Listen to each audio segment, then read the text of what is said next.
Hi, everyone. I'm Lauren Jones, Director of Growth and Cultural Partnerships at Feralfile. I want to welcome you to a launch talk for Console Spirituality, which just opened on feralfile.com for both viewing and collecting. This is also the opening for our 2025 exhibition program after a bit of a break. So I just want to say how nice it is to be sharing art with you again. We are really excited to update you on something we've been working on. We have a big announcement coming up in July. If you want to keep in touch and you don't subscribe to our Substack, that's where we're communicating a lot of these things. So without further ado, we'll turn our attention to Console Spirituality. I want to welcome LAN Party, the curatorial duo behind this beautiful exhibition, Vienna Kim and Benoit Palop. We also have Provencher, artists Provencher and Sabato Visconti with us. And here from Rhizome, our programming partner for this exhibition, we have Michael Connor, who is going to lead a conversation on and exhibition walkthrough for us. If you have any questions, please put them in the comments on X and YouTube, and we'll leave a few minutes at the end. Michael, go ahead. Yeah, thank you, Lauren. It is a real pleasure to be here. I've been a longtime fan of Feralfile from the very first project, and watching Casey kind of, work on this late nights as a real passion project, emerging from long conversations that I was also a bit a part of around, how people can own digital art, not in the sense of maybe enclosing it, but more in the sense of like expressing a deep kind of personal relationship with certain works. So it's a pleasure to be here as a partner of this program. We're going to be, I guess, here for this conversation and for the next opening in later this summer as well. But I'm especially excited because, I've had the experience over the past few months of quite a few people being like, oh yeah, you've got to get in touch with this duo LAN Party. They're doing really interesting work. You better chat with them. They would turn up in my inbox. I was kind of like always juggling so many things here at Rhizome, but finally getting the opportunity to work together is great. And Rhizome is an online platform and kind of a meta institution for digital art. We've been around since 1996, founded by an artist named Mark Tribe as an online community, really evolving as an institution in many different ways as digital culture has changed over the decades. Now we still focus on kind of being a connective tissue among the different worlds of digital art that exist through our community and program, focusing on the memory of digital art through our archiving work and our curatorial research, and also supporting new kinds of experimentation through our commissions and through our 7-on-7 program. So always looking backwards and looking forwards.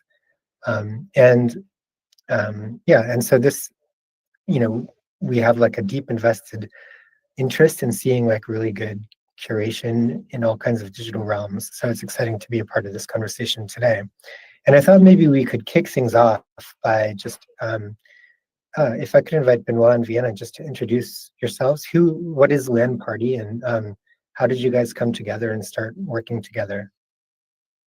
So I will start, Vienna, right? Go ahead. Okay.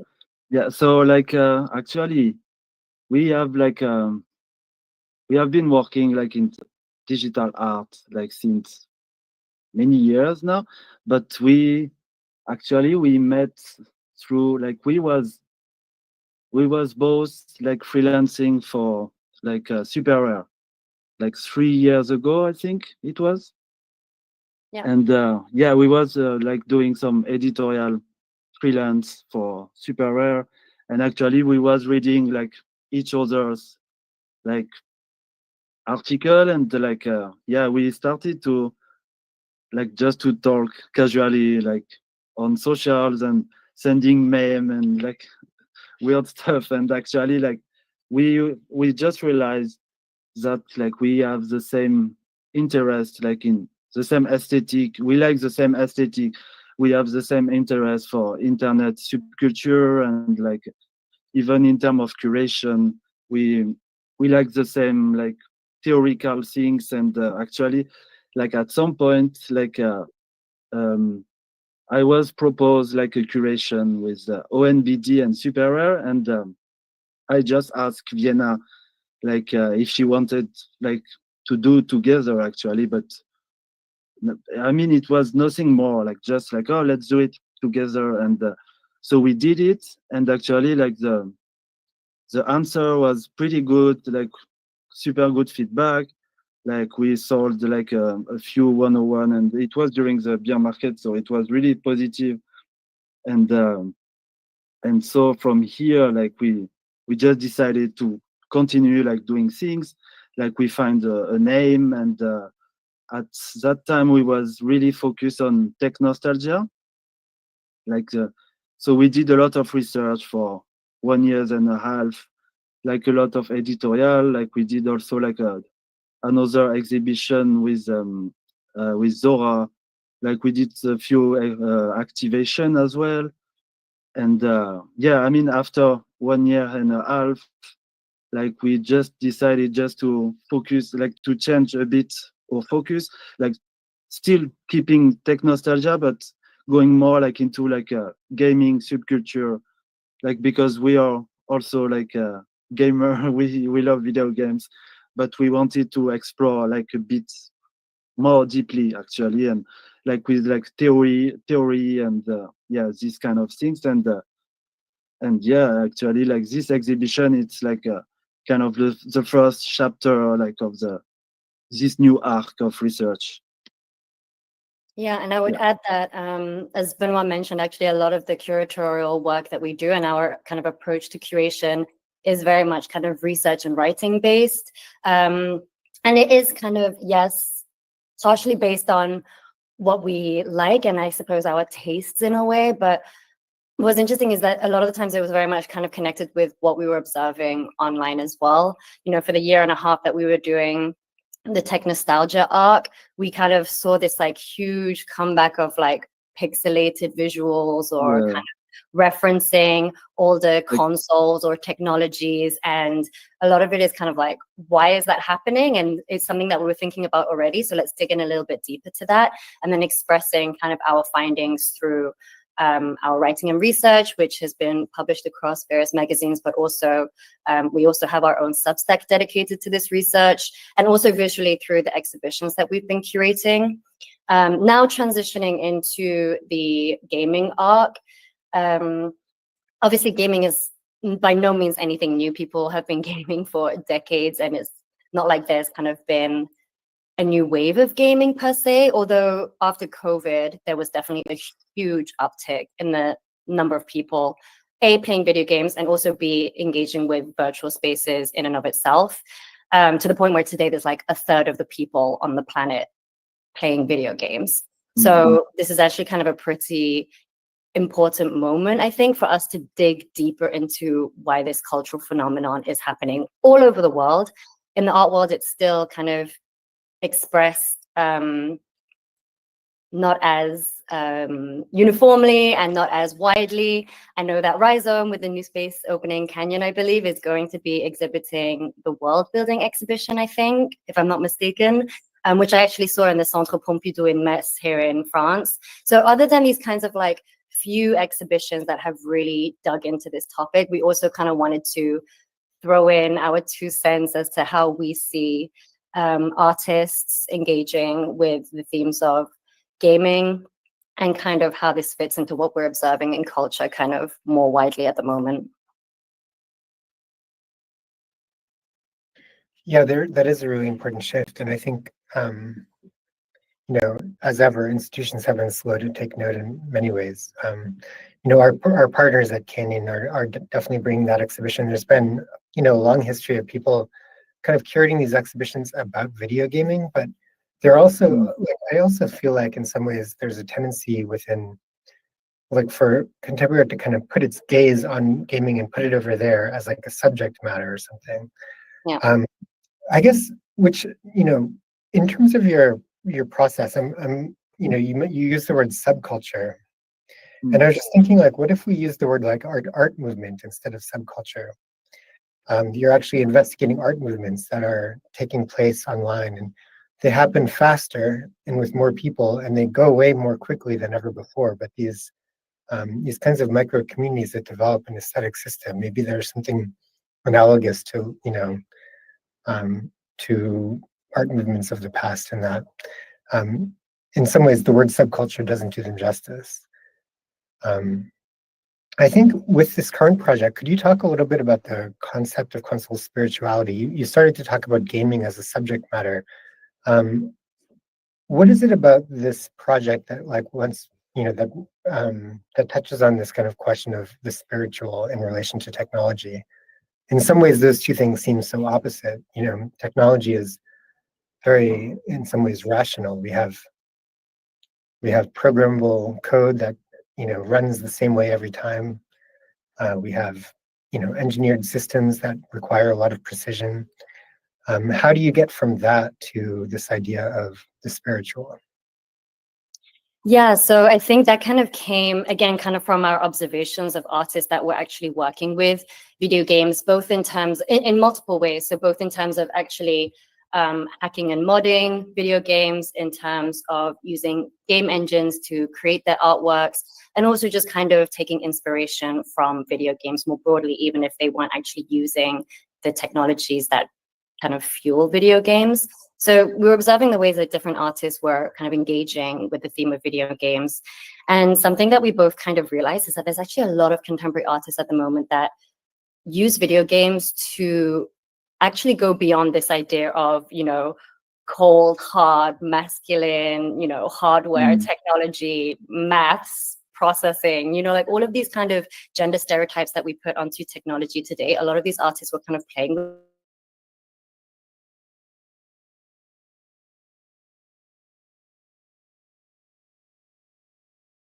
culture and technology,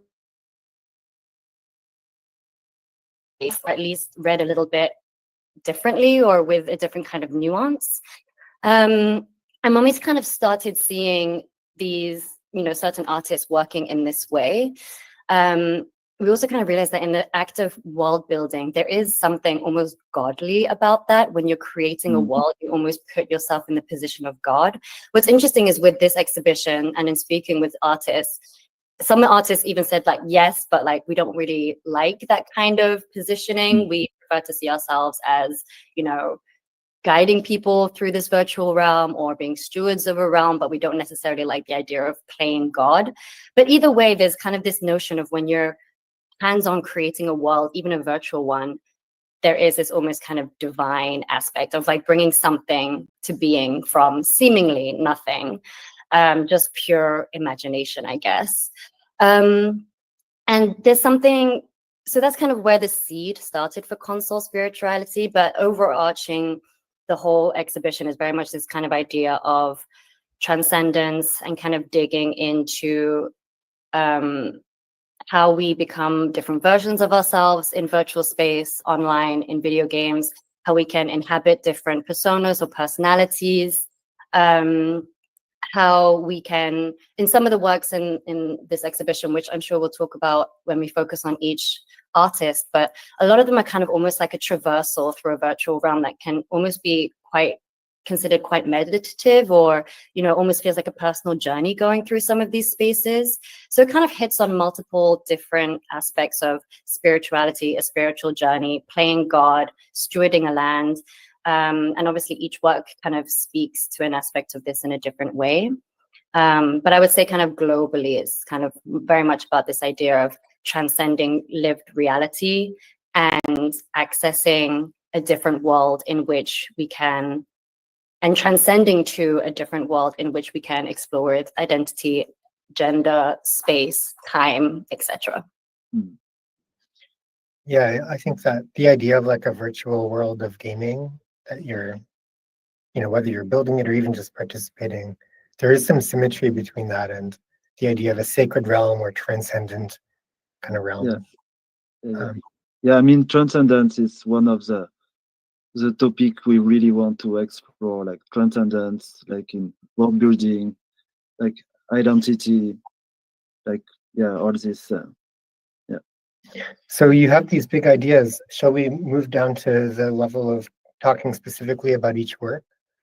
Yeah, because actually, like when we did like the show, like we think about like structure the exhibition like a kind of a quest, and like to build the narrative, like we kind of like every artist took a level, and we really like they build on like the narrative to finally access to console spirituality. This is like the end of the show. Yeah. So So each artist have like a level actually. So yeah. So shall we move through level 1? Yes. Yeah. So this is all accessible on the Ferrophile website, so people watching can also connect and kind of go through with us. So level 1 is John Provencher's work, Dungeoneer. It's a series of 64 pieces that kind of explore a dungeon space, and within kind of level 1, which is the Dungeoneer. So we're already kind of starting in this spatial imaginary of kind of maybe an underground labyrinth or, some kind of like darkened space. But within John's work, there's also kind of each work represents a floor in this dungeon.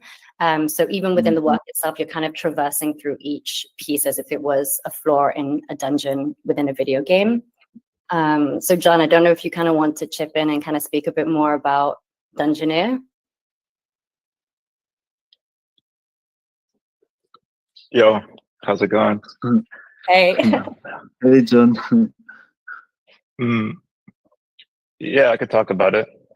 I guess maybe 2.5 years ago, I just started playing around with a raycaster, which is like the technology that's used to make this pseudo 3D world, and it's what all the old Doom games and Wolfenstein used. And I was really interested in this because I was trying to program some sort of game-like engines, but I really don't like 2D games. Like I don't have fun in those worlds. I kind of need like a 3D world, but all of my work to that point where it was very 2D. So what was really nice about this sort of old relic algorithm of raycasting is that it's really quite small.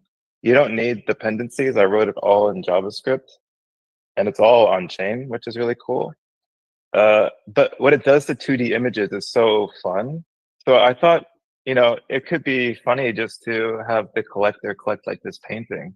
And then when you click into the painting, it's just the image, like there's no other textures. Like it's just this image repeated 1,000,000 times. So it's like a self-serving system. And I thought it would just be really funny just to kind of have this, can this image be like a dungeon? And then I guess it kind of also echoes like some sentiments I had last year. I was trying to think of what's the best gallery space for my work? How do I show my work in real life? And I was getting very depressed about IRL digital art shows, I was a little uninspired. So maybe I'll just make my own game engine to show my work, and then have people collect just the painting and also where the painting is exhibited. And of course, you can't have a game without a gun or a sword. So I think that just made me laugh. It just made me laugh. And I think it's just, for me, it's I don't really have a desire to make a game in this context, but I really wanted to use the technology that game developers use to sort of make work. Yeah. Do all know what's the game weapon in the foreground? Sorry, what was that? With each work you click on, is it always the same weapon that appears in front of it? Like you're holding a sword here. Is it always a sword? I can't remember if there were other. There's just two, yeah. There's a weapon inspired by this game called Hexen. It's an old game. It's this kind of magic sword. And then this gun is inspired by, I think, Doom 3. Yeah, I thought it was really important to be armed in this setting here. Yeah. Yeah. And I think you might have mentioned this, but does the layout change as you're in a kind of recombinant way, or is it a set space for each work? So each work, I kind of wanted to combine two aspects of the work I've done before. So like kind of a generative art system with more of a curated image system. And so the nice thing about this one, I was able to create a generative pathfinding script for each floor. So each floor is like randomly generated, and then it takes you through the sort of preset path, kind of like a screensaver or something. But those are all randomly generated, whereas the images, there's actually no images involved. They're all just sort of data sets of what images are. But yeah, the sort of math, the map and the path are all randomly generated. And they're randomly generated differently each time, or oh no, for each floor. Yep. Before, Yeah, just check it out. Yep. Cool. So yeah, I think like what's something that's like really interesting with John's series is that there's kind of this like aspect of a different kind of exhibition space that doesn't necessarily rely on a website or kind of a virtual 3D space or like a gallery viewing room that we often see, you know, when like Art Basel is on, they often have like an online viewing room, for example, which is kind of in a website and it used to be in a 3D space. But here it's really kind of like a system. It's an engine that is, you know, used to make video games that's kind of exhibiting the work. So there's kind of like, on the one hand, this idea of like creating one's own exhibition space. And also, John, you kind of sent us a photo of like a Diablo diagram for a dungeon, which basically has like a bunch of floors that then went on to like the outside exterior area, and then you saw a town in the distance in this diagram. And John was basically saying how that kind of looked like a museum to him, and that also kind of like inspired this idea of like having different levels of a dungeon, which also is a pseudo kind of museum space as well. And I really kind of like that anecdote. And at the same time, you know, there's also this idea of agency within this series, because, you know, like when I open something like this and I like click into it, I want to use like the WASD keys to kind of like move around in the space, but you can't do that. You know, like the viewer, collector, kind of player is almost robbed of that agency, and they kind of become a sort of NPC in a way, because like they cannot play the game. And so it kind of defaults to this position of observation, which is also kind of like playing with the tensions of like active versus passive viewership, but also active in the sense of playing a video game, whereas this looks like a video game, but you can't do anything with it. It's just running.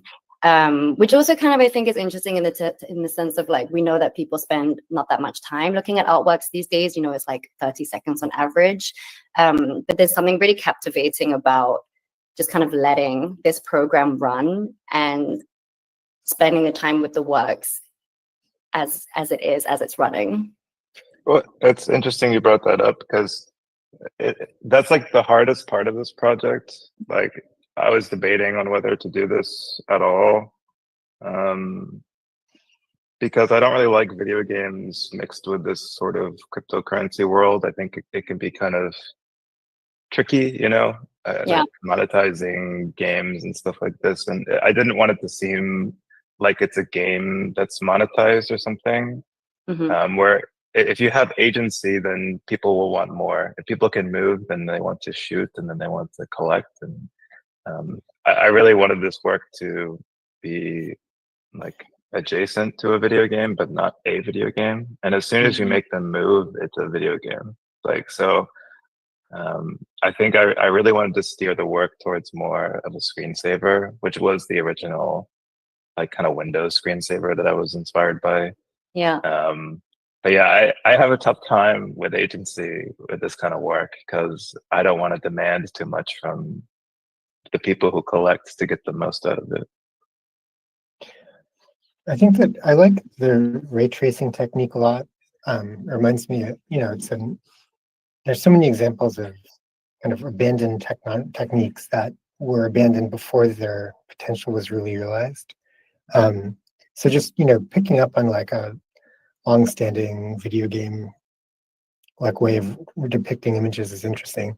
But I've just been thinking about it also in relation to the history of painting, because essentially what it's doing, I think, is mapping like where a point of light, like a single source of light, would be hitting this object, which is, you know, I'm thinking about like the history of religious painting and non-religious painting, and thinking about like, is this something that's more like a Caravaggio, someone that's, using light to do propaganda for the Catholic Church, or is this more like a Vermeer, which is like very rationally mapping a source? Maybe more the Caravaggio side, but in a kind of like flipped, I guess, glitched out way.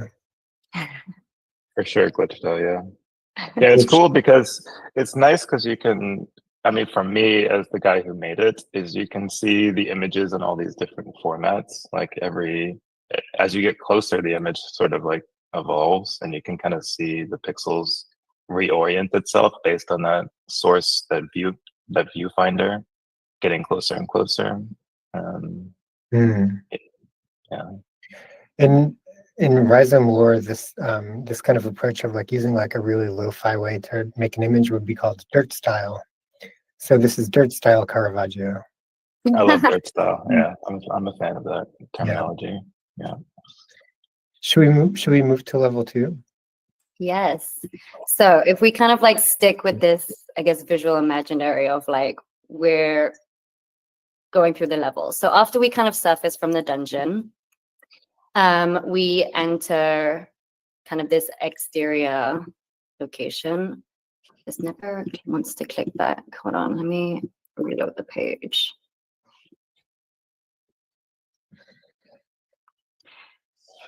Two seconds. There we go.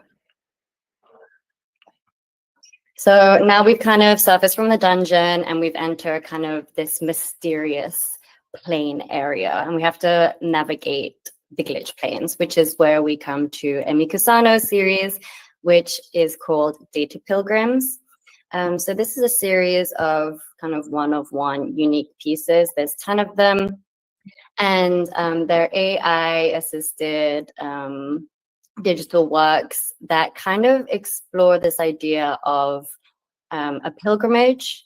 So when Benoit and I saw these works, we kind of, in some of these, we really felt like they just kind of felt like walking simulators in a way. And obviously like walking sims are very much about literally just walking through a virtual environment. There's like some kind of interaction with what's in the environment, but you don't actually do much, and it's kind of a very meditative experience. And there are kind of a lot of accounts of people online saying when they play a walking sim, they feel like it is kind of this almost spiritual experience of like going through these virtual spaces and interacting with the environment and figuring out the mysteries of the space. And this is kind of the impression that we had when we looked at this series by Emi. So what Emi has done here is she's kind of taken the kind of ukiyo-e tradition of Japanese woodblock painting and kind of like blended it with, I guess, kind of Japanese spirituality and traditions, wherein in each of these paintings, we might see these anonymous pilgrims walking through a very surrealistic land, often accompanied by, these deities or spirits, which are called yokai and kami, I want to say. I don't know what you can correct me. Yeah. And so this is basically exploring upon these like different traditions and kind of cultural aspects of spirituality in Japan. Also, obviously combining it with the AI technique, in which she basically kind of layered on the images one by one and reprocessed them over and over until the AI starts to hallucinate and integrate kind of unintended things into the image, in which case, things start glitching, things start becoming a little bit unstable. So there's also kind of that tension there. But we do have a video of Emi speaking about her work. So maybe I can pull it up so everyone can hear from herself. Oops. Oh no. Here we go. Hi, I'm Emi Kusano. I'm excited to share my latest small one-on-one series, Data Pilgrims. This created for exhibition Console Spirituality, and in this work, I explore the idea of mythological pilgrimage, not in a physical world, but in a digital realm through collaboration with AI. So since beginning of civilization, human society has been always held together by shared story, by collective fictions, such as myth, religion, and even social norms has been giving us framework to believe in, to follow and connect through. So, but today we're living in an era of overwhelming information instead of uniting us, but sometimes information often fragments us. So I wanted to visualize this duality, beauty, and also the tension.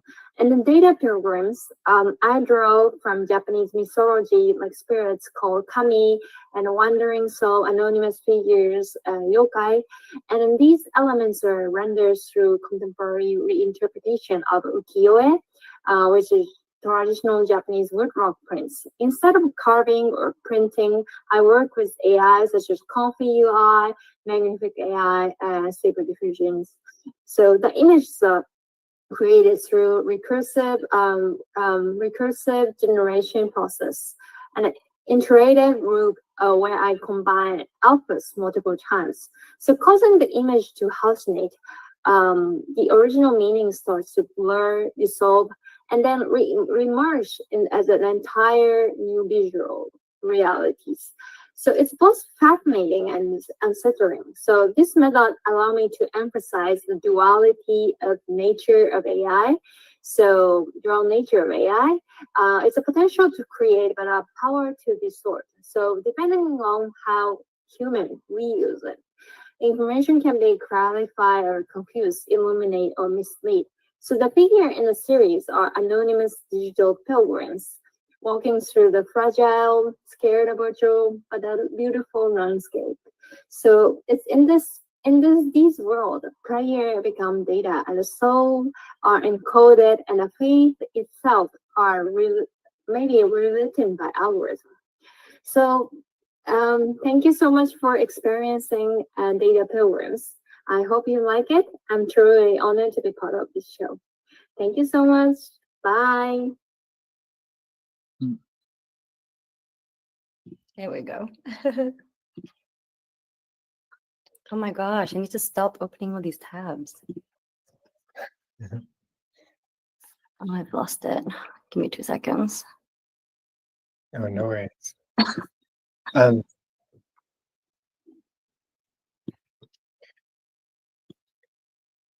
Oh, there it is. Up. Yeah, I was thinking about, I mean, I don't know much about the tradition of Japanese woodblock prints, but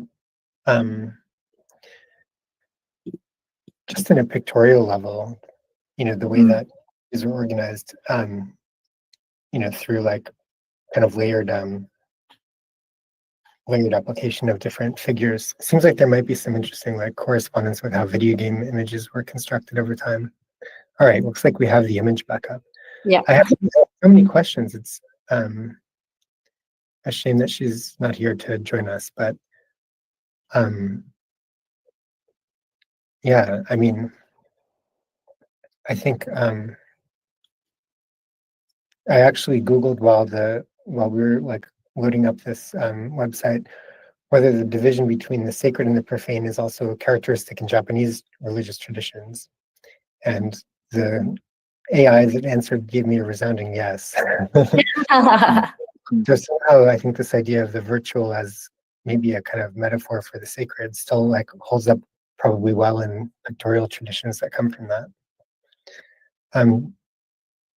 Yeah, do you have any particular favorites, Vienna, from this selection of works? I actually really like this one, the one I just pulled up.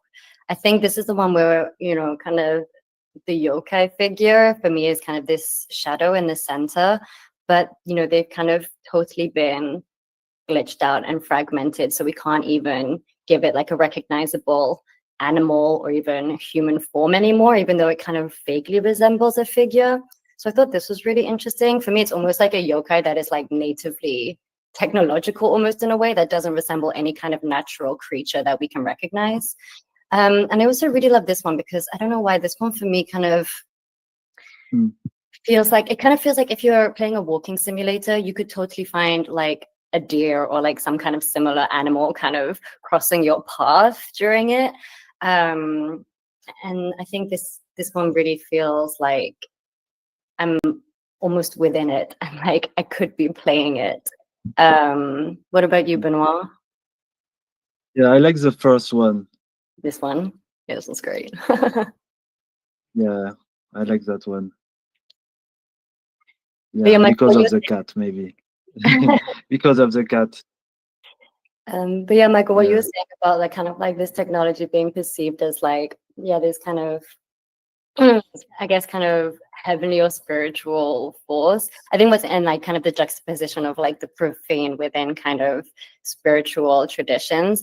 I mean, obviously the idea is that like, if we consider that a program or technology is clean, simple, works, obviously like a glitch would be the profane aspect of it. And this is obviously something that Emi actively seeks in this series. It is to kind of, through this recombinant method, to kind of seek the almost profanity of what the AI is kind of ingesting in terms of Japanese mythological and spiritual images. So I think almost, like Emi's kind of injecting almost voluntarily this idea of glitching and profanity in what is otherwise probably the first kind of results of this body of work were probably pretty accurate to what we can see in the ukiyo-e tradition, and then from there it's just a matter of kind of like working through the different generations of images until they're recognizable, but definitely not typical or traditional. Yeah, there is something sort of inherently profane about an AI model being trained on spiritual traditions, but I'm not sure if that was the artist's intent to cast light on exactly, but it is an interesting play between like where it's working and where it's not working here. Should we move on to level 3? I know we're at 30. We're going through, time is passing very quickly here. I know people. Yeah. I can go for level 3. So like level 3, so it's Angel Core and Evenly Sprite, and it's Sabato Visconti. So like the medium he used, like the method he used, it's like kind of room corruption, looping GIF, like degraded visual from vintage game system.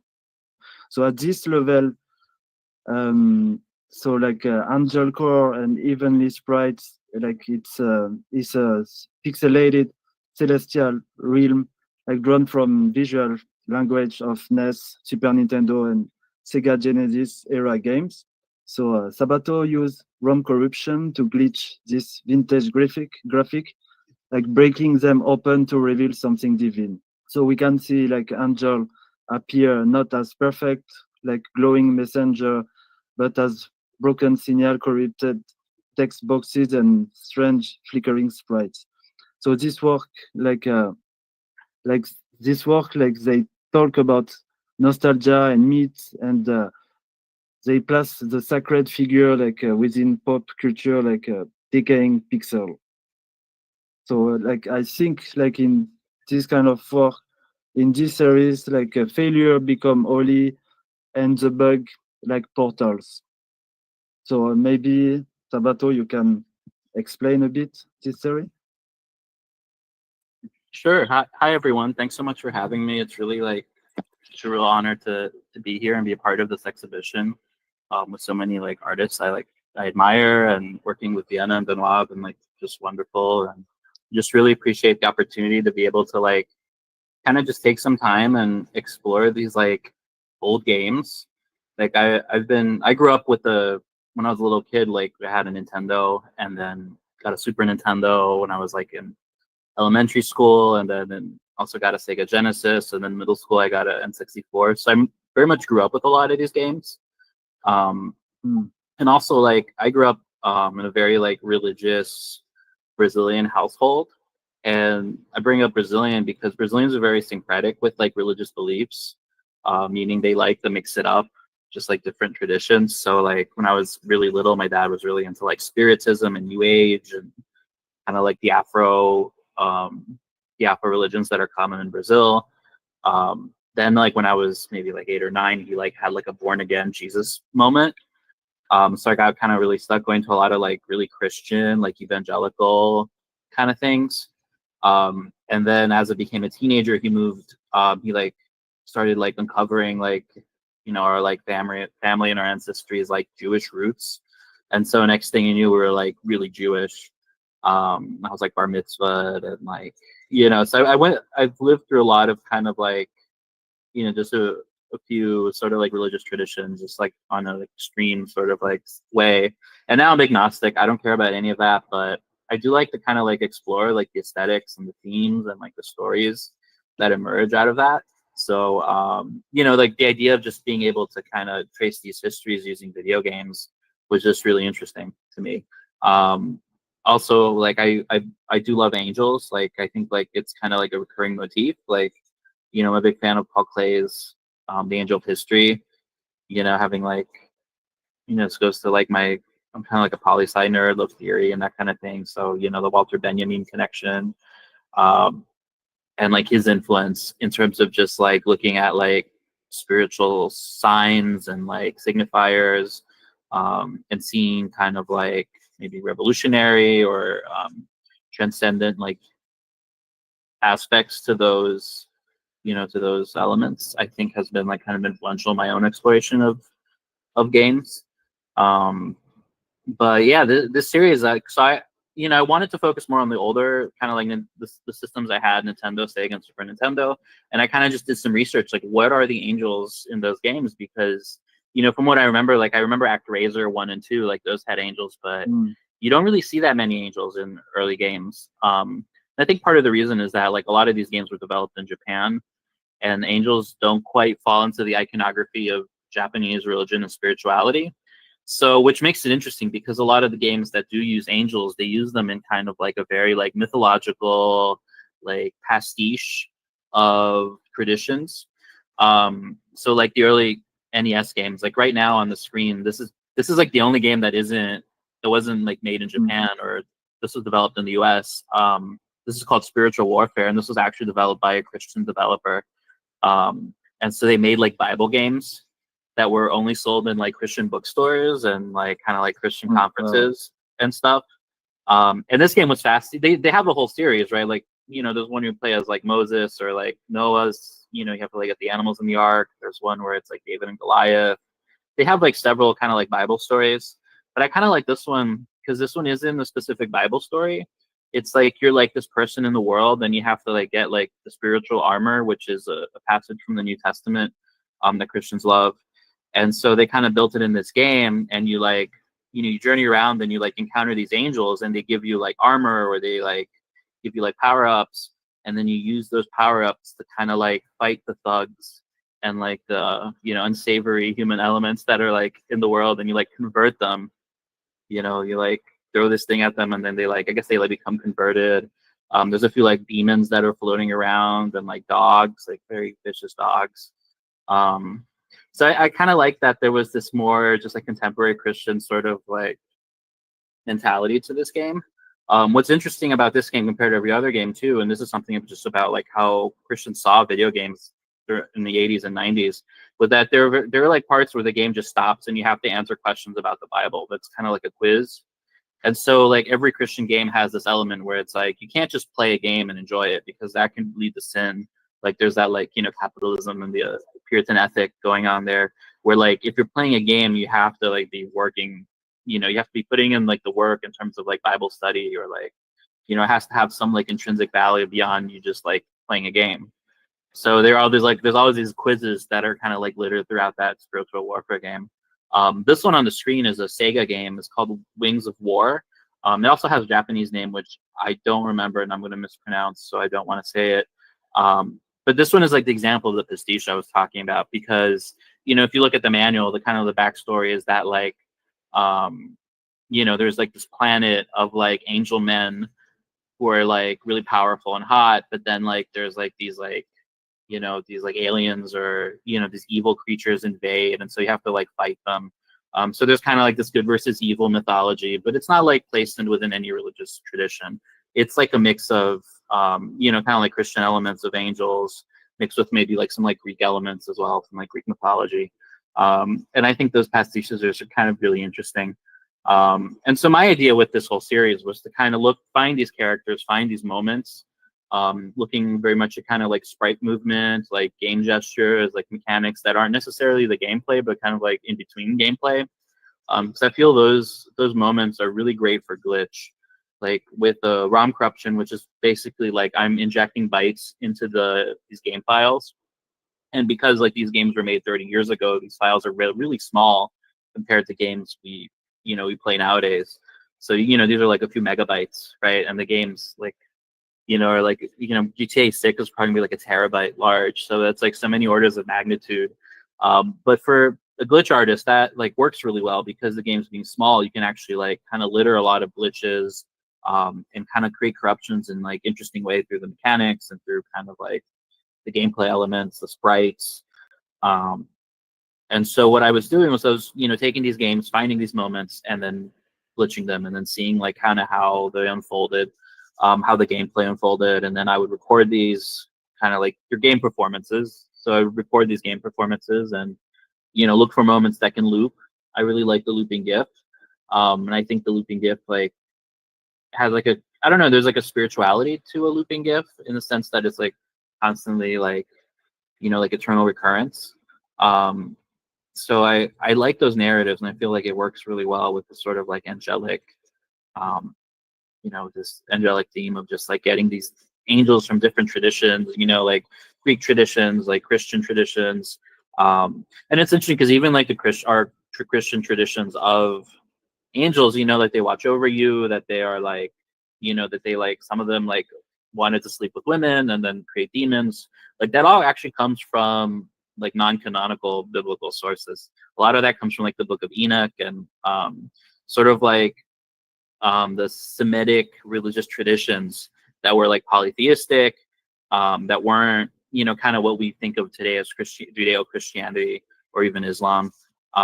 So there is like kind of like this like pagan element to even just the idea of angels and how we think about them, which I think I think kind of comes through this kind of mixture of just traditions. But yeah, That's amazing.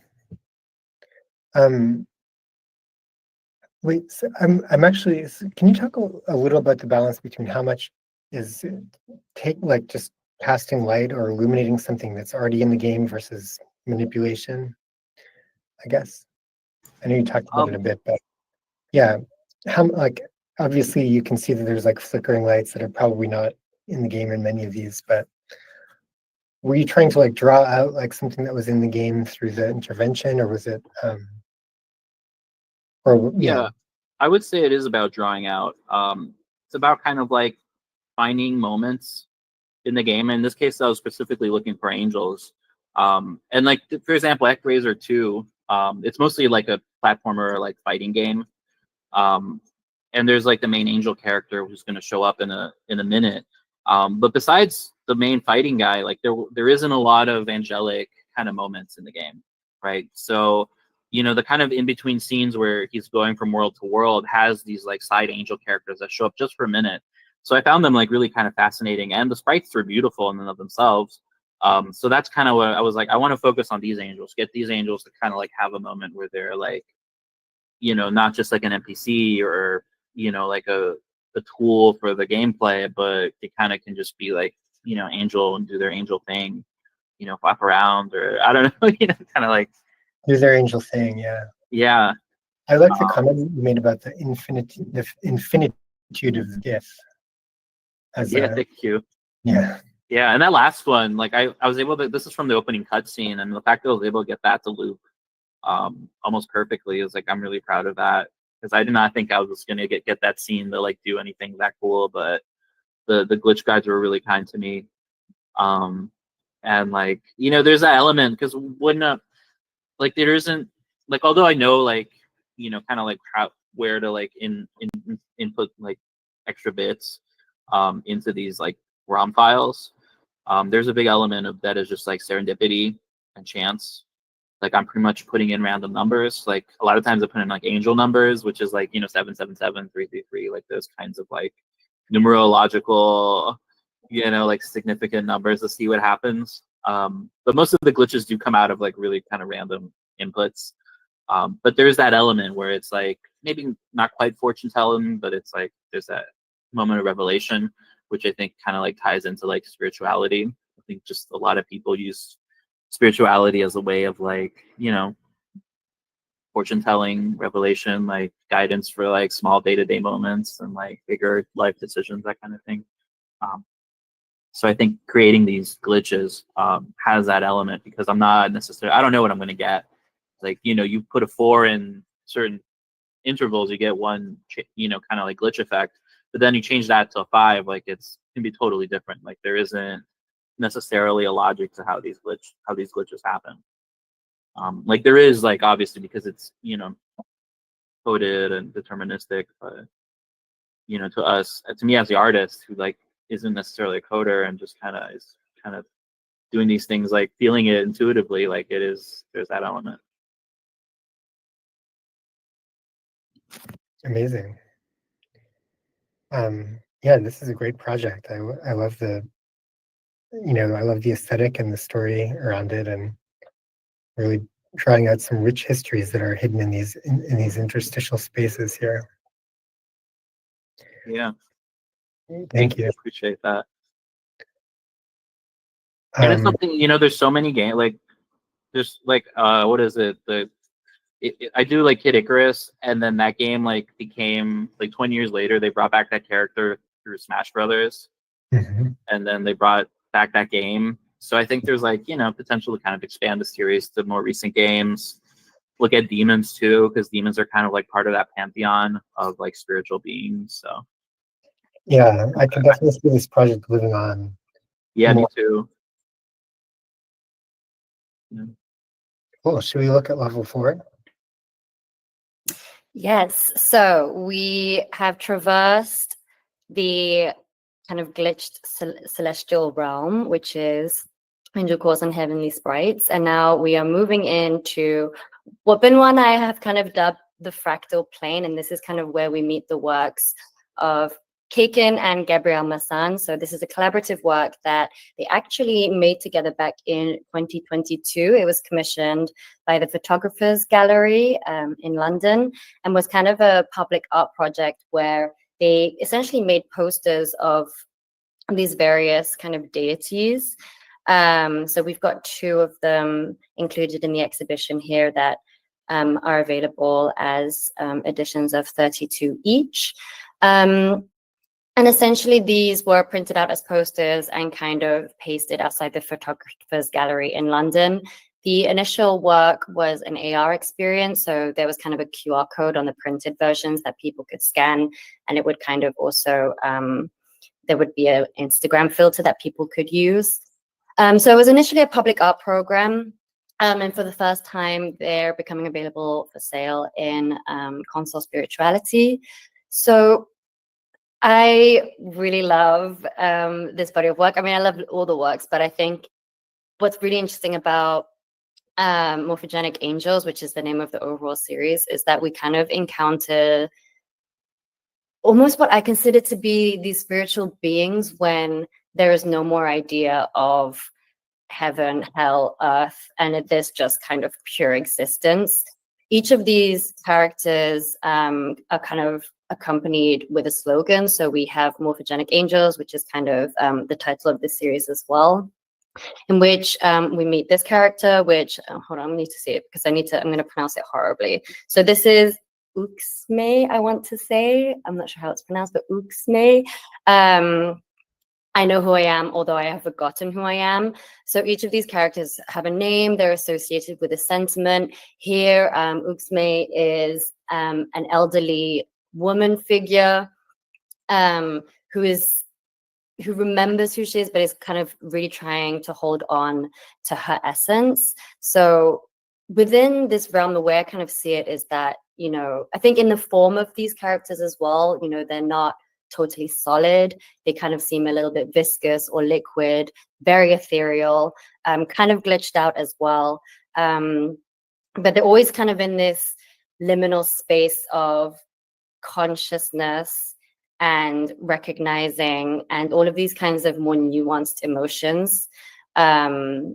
Same for Shibam, who we have here, which is represented by eternal nurture. Sometimes my spirit runs away from me. Again, almost this kind of very kind of gray area emotion and sentiment.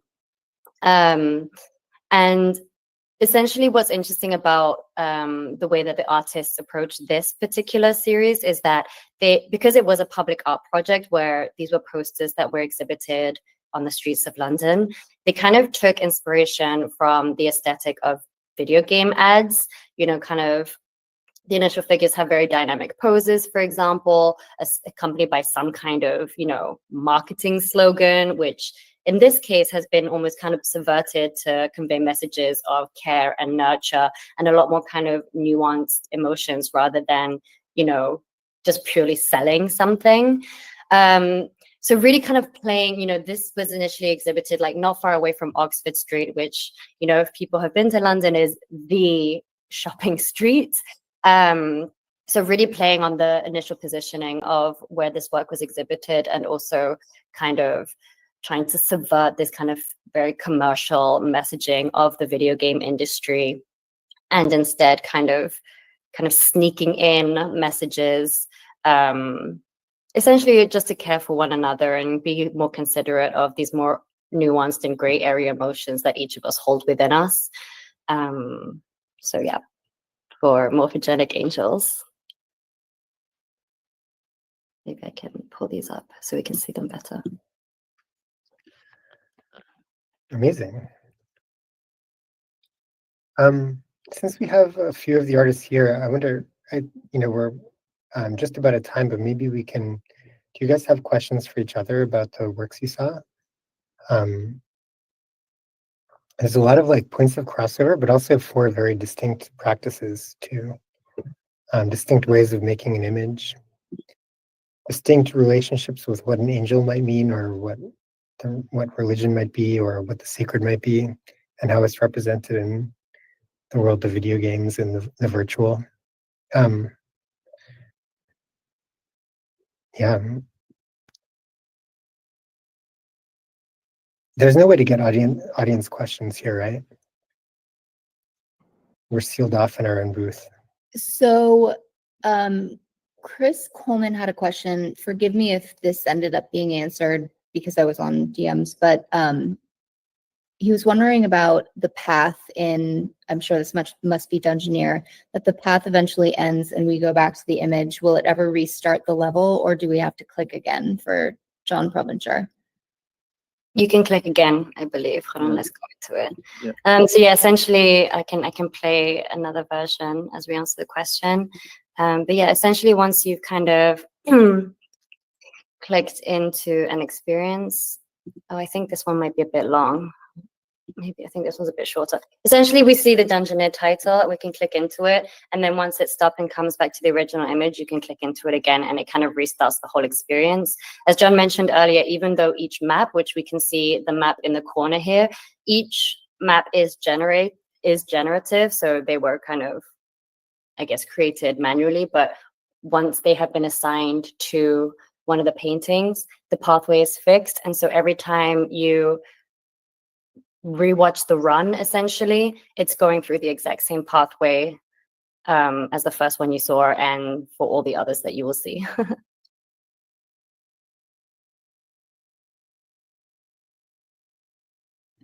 Nice. That was our question. Yeah, that was our question. I'm glad we got the audience in there. Prove that they do in fact exist. Yeah, but this has been a pleasure to learn more about these 4 fantastic works and to get to hang out with LAN Party. Thank you. Yeah, so many different like threads that came up out of this conversation makes me want to follow all of them down the rabbit holes. Hope you guys get to explore the File show on your own, and yeah, and like let's continue the conversation elsewhere. Thank you so much, Michael. As Michael mentioned earlier, we are also collaborating on our exhibition Net Evil that opens in August. I hope everyone has a chance to go and spend some more time with Console Spirituality, these works. And if you have any questions about the art or how to collect, you can email me, lauren@feralfile.com. Thank you, everyone. Thanks so Thank you, much. everyone. Thank you so much. Yeah. Thank you, Michael, Lauren, Thank you all. Sabato. Michael, Lauren. Thank you. All right.